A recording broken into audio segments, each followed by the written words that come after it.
Hey boys and girls, it is Tuesday, March 24th when you're watching this video, and we're going to continue with our discussion and learning about narrative writing. And as you know, you're going to be writing a story about a time when you learned a lesson. And I've talked to you a little bit about the story I'm going to be writing about, but it occurred to me that it would be more helpful for you to know the whole story before I start talking to you about how I'm going to write about it. So here's the story. I'll tell you the abbreviated version. So it was about fall of 1981, and I was about 6 years old, and I lived in a neighborhood but had lots and lots of woods around it. And so myself and two of my friends, Robin and Elizabeth, always went out exploring in the woods and playing, and there was a creek, and we'd swing and climb trees and have lots of fun. And one day we were walking on this path behind Elizabeth's house, and there was this hole in the ground. And she told Robin and me that it was a chipmunk hole and that she knew it because she had been sticking acorns in the hole. And when she would come back, they were gone. And so she just knew that it was a chipmunk hole. And Robin and I said, well, maybe it's a snake hole because in the area we lived, lots of snakes burrowed underground sometimes. And she said, and we had this kind of little argument about that maybe it could be a snake hole, and she insisted that it was a chipmunk hole because there were acorns that the animal had moved. So she said to prove it to us that she would stick her foot down into the hole. And my friend Robin and I were yelling at her not to do it, not to do it, because we were scared to death that a snake would come up out of the hole. She jammed her foot all the way down in that hole, and she had on some old blue jean Oshkosh overalls and a long sleeve t-shirt. And all of a sudden, she was very tremulous. She was shaking all over and started screaming like crazy. And we looked down, and on her knees, we could see two yellow jackets. And we told her, we're like, move away, move away. We thought she was screaming because there were yellow jackets on her knees. Well, what had actually happened was the hole she stuck her foot down into was an underground yellow jacket's nest. And the yellow jackets poured up by her foot, up into her overalls, and out all of her clothes. So all of a sudden, we're standing there, and we had seen the two yellow jackets on her knees. And a moment later, hundreds and hundreds and hundreds of yellow jackets started pouring out of the top of her shirt and were flying all around in a huge swarm, stinging Robin and myself as well. And we were trying to get at Elizabeth, but we couldn't even figure out what to do. There were so many, and like I said, I was 6 years old. So I ran back up to the house. Well, Robin and I were trying to figure out what to do. I ran back up to the house to get Elizabeth's mom. Her mom came down with her older brother, and they had a garden hose that pulled water out of the creek right by where we were. So they turned it on and hosed her off and stripped her clothes off. And all the while, we were all getting stung some more, but nothing like she was experiencing. Um, so then eventually they whisked her away and took her to the hospital. And a neighbor came over because they heard the whole commotion. And so they walked Robin and me back to our homes because I think I was stung about 8 times, which was way more than I wanted, but nothing compared to what Elizabeth experienced. And walked us home and found our parents. Mind you, this is all long before cell phones. Um, and I was sore and hurt because 8 yellow jacket stings was a lot. My friend Elizabeth was in the hospital um, for a couple days, and then she eventually came home, and she's doing just fine now. I should have started with that part. Sorry. She's doing great, and she still lives in our hometown where we grew up in South Carolina. But I went back over to her house and saw her a couple days later, and she was all covered in calamine lotion, which makes your skin look all pink and white if you've never used it. And she was super duper tired because she was taking lots of Benadryl and just kind of languishing looking, real pitiful. And she had all these swollen bumps and knots all over her skin. Anyway, she recovered beautifully, a beautiful lady, and doing just fine. But that's the story. That's what happened when I was 6 years old, and I still remember it 39 years later very, very well. So here goes to what we're going to do today. Today, you're going to be working in your slides on what should be slide 22 and 23. If your slides are numbered differently because they've slid around, then those are the two slides. One is entitled More Planning, and the other is entitled Focusing My Topic. Okay, so on both of these, you're going to write your ideas from your story. So you don't need to take notes on what I've written for mine, but I am going to show you what I've written for mine so you can start to get some ideas on how this is going to work for you. So on slide, what is hopefully slide 22 for you, if not, then find the slide that's entitled More Planning.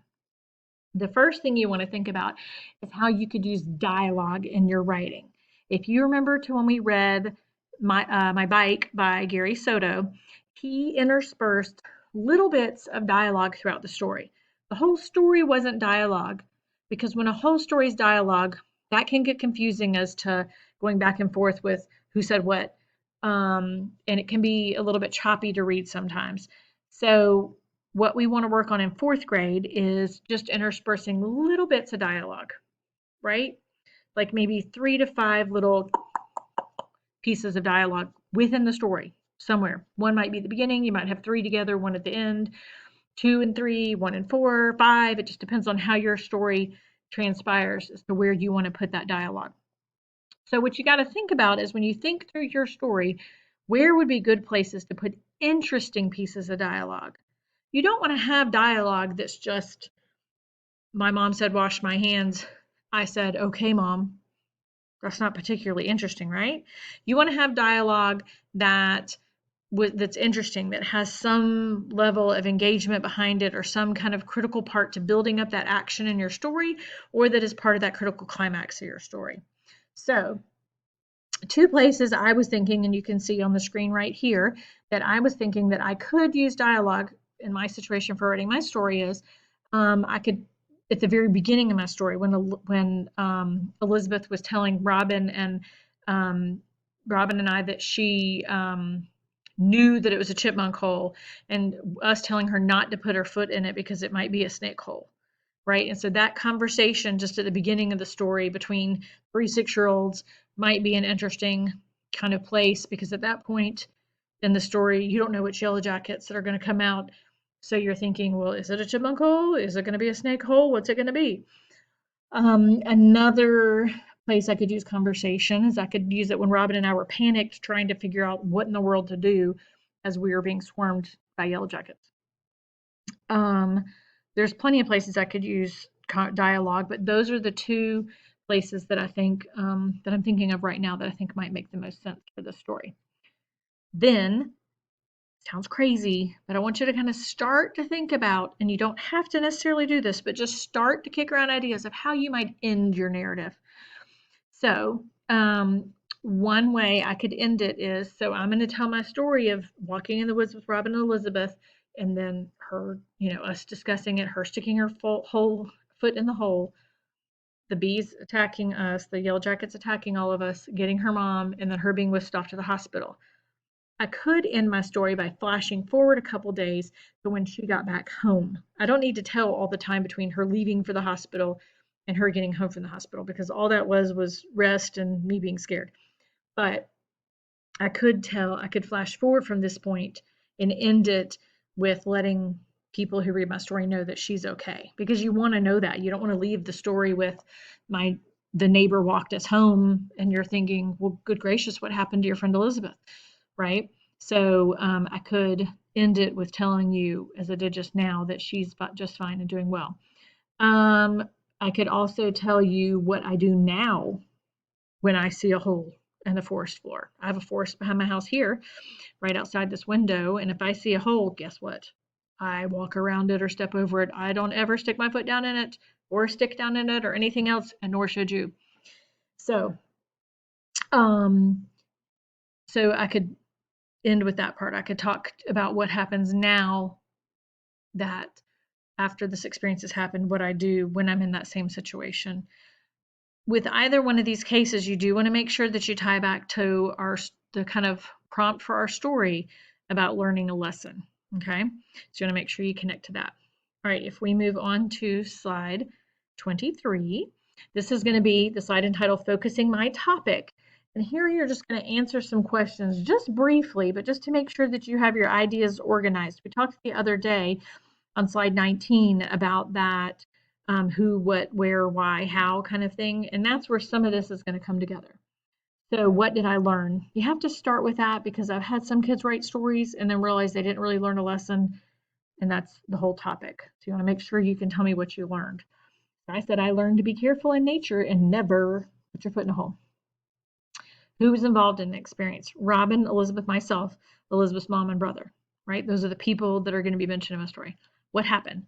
Elizabeth disturbed a yellow jacket's nest and was attacked, right? When did it happen? It was fall of 1981.